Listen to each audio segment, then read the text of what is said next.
स्वर्णकार समाज प्रसार वाहिनी ऋग्वेद सुवर्ण वार्ताचा नारी शक्ती सन्मान 2024 श्रीमती धनश्रीताई येरपुडे यांना देऊन केले सन्मानित। जय नरहरी। मेकरवरून मी सौ दीपाली भांडेकर। स्वर्णकार समाज प्रसार वाहिनी ऋग्वेद सुवर्ण वार्तामध्ये आपणा सर्वांचे हार्दिक स्वागत करीत आहे। नारी शक्ती सन्मान 2024 ची संपूर्ण बातमी ऐकण्या अगोदर आपण आपल्या हक्काची प्रसार वाहिनी ऋग्वेद सुवर्ण वार्ताला सबस्क्राइब केलं नसेल तर लगेच चॅनलला सबस्क्राइब करून घ्या व फेसबुक पेज ऋग्वेद सुवर्ण वार्ताला फॉलो करा। स्वर्णकार समाज प्रसार वाहिनी ऋग्वेद सुवर्ण वार्ता ही सोनार समाजाच्या घराघरात पोहोचली असून या प्रसार वाहिनीतर्फे संपूर्ण सोनार समाजाच्या बातम्या राज्यात देशात प्रसारित होत असून समाजाची माहिती घराघरात पोहोचवण्याचे कार्य करत असून मागील 4 वर्षापासून ऋग्वेद सुवर्ण वार्तातर्फे राज्यातील सोनार समाजातील कर्तृत्ववान महिलांचा नवरात्रीच्या पावन पर्वाचे औचित्य साधून नारी शक्ती सन्मान देऊन सन्मानित करण्यात येते। या वर्षीचा नारी शक्ती सन्मान 2024 हा राजकीय व सामाजिक कार्याची दखल घेत ऋग्वेद सुवर्ण वार्ताचे मुख्य संपादक श्री दिनेश येवले व संत शिरोमणी नरहरी महाराजांचे टपाल तिकीट बनावे म्हणून संपूर्ण राज्यात चळवळ उभारणारे ज्येष्ठ समाजसेवक मुकुंदराव शहाणे यांनी त्यांचे निवासस्थानी जाऊन नारी शक्ती सन्मान 2024 सन्मान चिन्ह, शाल, संत शिरोमणी नरहरी महाराजांचे फोटो व आशापुरी माता विशेषांक देऊन सन्मानित करण्यात आले। संपूर्ण महाराष्ट्रातून श्रीमती धनश्रीताई येरपुडे यांचे खूप खूप अभिनंदन केले जात आहे। जय नरहरी। दरवर्षी आपण ऋग्वेद सुवर्ण वार्ताच्या माध्यमातून आपल्या सोनार समाजातील विविध महिला अशा आहेत की ज्यांनी आपल्या जीवनामध्ये खूप स्ट्रगल करून आपला जीवनमान उंचावला आणि समाजात आपली एक नवीन ओळख निर्माण केली। अशा उत्कृष्ट महिलांना ऋग्वेद सुवर्ण वार्तातर्फे मागील 4 वर्षापासून आपण नारी शक्ती सन्मान देऊन नवरात्रामध्ये सन्मानित करत असतो। तोच आज योग आलेला आहे आणि आपल्या नागपूर शहरातील त्यांनी प्रचंड असा आपल्या जीवनात संघर्ष केला आणि आपल्या जीवनाची यशस्वी गाथा निर्माण केली। अशा आमच्या आदर्श मार्गदर्शक सौ धनश्रीताई येरपुडे यांना आज आम्ही आमच्या समाजाचे श्री मुकुंदरावजी शहाणे यांच्या हस्ते त्यांना नारी शक्ती सन्मान देऊन सन्मानित केलं। आज आमच्यासाठी खूप भाग्याचा दिवस आहे आणि आज आपण आमच्या सौ धनश्रीताई येरपुडे यांच्याकडून त्यांचा जीवन प्रवास जाणून घेण्याचा प्रयत्न करूया। ताई, सर्वप्रथम आपण आपला परिचय सांगून आपला माहेरचा आणि इकडचा परिचय सांगून आपला कसं आपण जीवनात संघर्ष केला। मी कृष्णराव दामोदरराव सवाशरे यांची मुलगी। आमचं मूळ गाव पाटणसावंगी। पाटणसावंगीला आमची शेती, माझे वडील, त्यांचे भाऊ पण गजाननराव सवाशरे आणि दुसरे भाऊ पण हे सगळे नावाजलेले लोक पाटणसावंगीमध्ये राहत होते। काही वर्षांनी माझी आत्या गंगूबाई खापेकर ही नागपूरला दिलेली होती। तर त्यावेळेला त्यांच्या पतीचा मृत्यू झाला आणि मरताना त्यांनी म्हणजे त्यांच्या लहान बहिणीचा हात माझ्या वडिलांच्या हातात दिला। मग आम्ही नागपूरला आलो। त्यावेळेला माझी मोठी बहीण 6 महिन्याची आणि मोठा भाऊ 2 वर्षाचा, असे आम्ही सगळे नागपुरात आलो आणि नागपुरातच स्थिरावलो। आमचं राहणं मोदी नंबर 1 सीताबर्डी इथे आहे। मग काही काळाने माझ्या वडिलांनी समोर गोखलेंचा एक वाडा होता, तिथलं तो वाडा त्यांनी विकत घेतला। कारण घरात माणसं खूप झालेली होती आणि आम्ही सगळे एकत्रित नांदत होतो। सुखाचं कुटुंब होतं। कधी आत्याचं आणि माझ्या आईचं कधीही भांडण झालं नाही। त्या नंदा भावजया अतिशय मिळून राहायच्या आणि आत्यानी आमचं म्हणजे बालपणात खूप चांगलं संगोपन केलं। माझी आत्या पण खूप छान होती।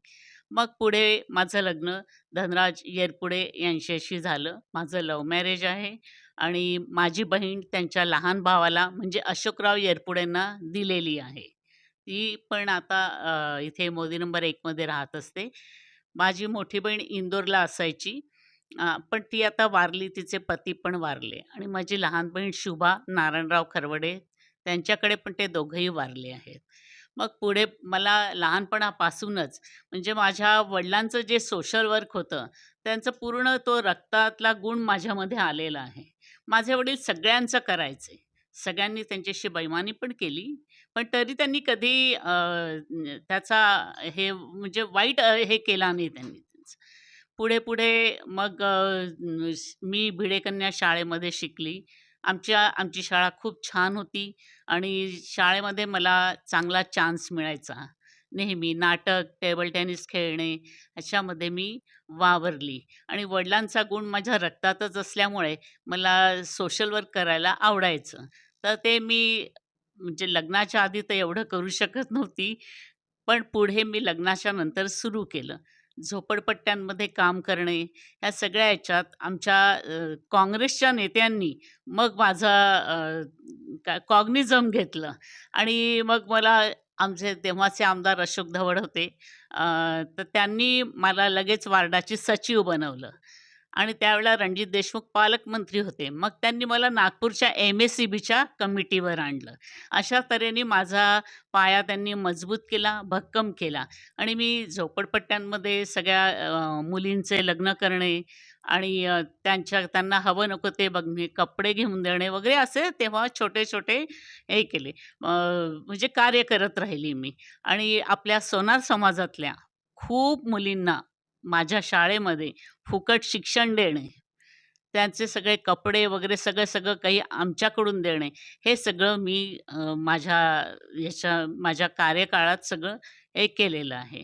सगळ्या सोनार समाजात आणि सोनार समाजातल्या मुलांना सुद्धा मी राजकारणात आणलं. त्यांना मी दंडाधिकारी बनवलं. तिथल्या काँग्रेस कमिटीच्या पोस्ट वगैरे मिळवून दिल्या. पण त्यांना त्याचं काहीच नाही त्या लोकांना. त्यांना वाटतं मीच खूप मोठा. मी म्हणते, "व्हा तुम्ही मोठे. मला पण समाजात भूषण वाटेल, की माझ्या समाजात एवढे मोठे-मोठे लोकं असतात." तर असं मी त्यांना नेहमी म्हणायची. आता मात्र मी राजकारणामध्ये वेल सेटल झाले. पुढे मला रेल्वे बोर्ड, नागपूर म्हणजे संपूर्ण महाराष्ट्राचं महाराष्ट्र राज्य वस्त्रोद्योग महामंडळ आणि आमदारकीचं तिकीट दिलं नाही म्हणून मला शाळा, कॉलेजेस असं सगळं मला सुशीलकुमार शिंदेंनी दिलं. विलासराव देशमुखांनी खूप सपोर्ट केला आणि त्यामुळे मी आयुष्यात मोठी होऊ शकली. म्हणून मला तो जातीयवाद मला जमत नाही. पण सोनार समाजाविषयी मला खूप प्रेम आहे. कारण मी सोनार समाजाच्या सगळ्याच मुलींना म्हणजे ज्या माझ्या शाळेत होत्या, त्या तिथल्या 75 शाळांमधून पहिल्या आलेल्या आहेत. त्या साकोली विभागातल्या मुली होत्या त्या. अशा तऱ्हेने मी माझं कार्य सतत सुरू ठेवलं आणि आजही सुरू ठेवते. आज देवाने मला कशाचीच काही कमी दिली नाही. काँग्रेसनी मला स्वतःचं नाव दिलं. त्याबद्दल मी त्यांचे खूप धन्यवाद मानते आणि खास करून आज मला इथे एक गोष्ट सांगायची आहे. समाजाबद्दल मी जे बोलले, पण आता मात्र समाजाबद्दल मला बिलकुल म्हणजे काहीच दुःख नाही. कारण समाजामध्ये एक हिरा दिनेश भाऊ येवले हे आलेले आहेत आणि त्यांनी मात्र समाजातल्या ज्या महिला आहे, त्यांना समोर आणण्याचं कार्य, त्यांना सपोर्ट करण्याचं काम त्यांनी जोरात सुरू केलेलं आहे. त्यांच्याबद्दल मला खूप अभिमान आहे. मला गर्व आहे आणि त्या अशाच तरुण मुलांमुळे आपला समाज आता समोर जाणार आहे. आणि बघाल तुम्ही दिनेश भाऊ येवले, तुम्ही पण फार मोठे होणार आहे. समाजातल्या लोकांना सपोर्ट करून त्या महिलांना समोर आणणं आणि स्वतः मात्र त्याच्या स्टेजच्या मागे राहणं, ही खूप मोठी गोष्ट आहे. खूप मोठी गोष्ट आहे. नाहीतर समाजात ही समोर चालली का तिचे पाय खेचा, ती समोर चालली का तिचे पाय खेचा. हाच नुसता पहिले काय म्हणतात त्याला म्हणजे सुरू असायचं नेहमी. पण दिनेश भाऊ येवलेंनी या सगळ्या याच्यात मोडता घातलाय आणि समाजातल्या सगळ्या लोकांना सपोर्ट करून कोणाचं कोणाशी भांडण असो, सगळ्यांनी मिळून राहावं, समाजाला समोर आणण्याचं कार्य आपल्याला करायचं आहे. हीच एक भावना त्यांनी मनात ठेवलेली आहे. त्यामुळे मला त्यांच्याविषयी खूप गर्व वाटतो आणि आज खरं तर माझा सत्कार न होता त्यांचाच सत्कार व्हायला पाहिजे, दिनेश भाऊ येवलेंचा, असं माझं सारखं मन म्हणतंय. ताई, आजपर्यंत तुम्हाला अनेक सत्कार मिळाले. त्यात मुख्यत्वे म्हणजे बरेच सत्कार मिळाले हे आम्ही बघितलं आता. आणि तुमचं एक धनश्रीताई एरपुडे हे नाव आमच्या सोनार समाजात खूप अभिमानाने घेतात. आम्ही जेव्हा आदर्श नारी सत्के सन्मान हा देतो तेव्हा बऱ्याच समाजामध्ये जाऊन त्यांची माहिती काढतो, त्यांचं कार्य बघतो. आपले कार्य सोनार समाजासाठी इतके मोठे की आपण राजकीय क्षेत्रात कार्य करत असताना समाजातील महिलांना, मुलींना, पुरुषांना न्याय देण्याचं काम केलं, त्यांना व्यवसाय देण्याचं काम केलं.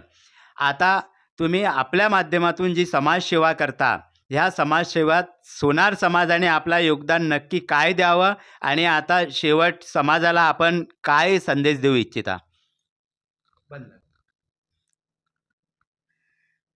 मला आजवर अनेक सन्मान प्राप्त झाले, पण मी आज खरोखर गर्वाने सांगू शकेल की हा माझा सर्वात मोठा सन्मान आहे.